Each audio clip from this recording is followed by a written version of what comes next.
Evet, herkese günaydın. Eskiden olsa bölümdeki bütün arkadaşları dolanır, tek tek günaydın, kolay gelsin derdim ama şimdi kendi işimi yapıyorum. Önce makineleri açmakla başlıyorum. Daha sonra makinelere tek tek program veriyorum.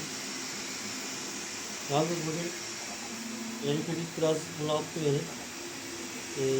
Filament kırılmış. Onunla uğraştım. Şimdi içindeki olan filamenti çıkarttım. Biraz sonra program vermeye başlayacağım.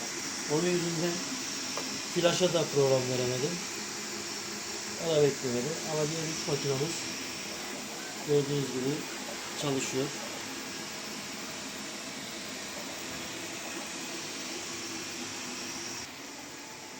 Sabah güneşimiz olduğu gibi vuruyor.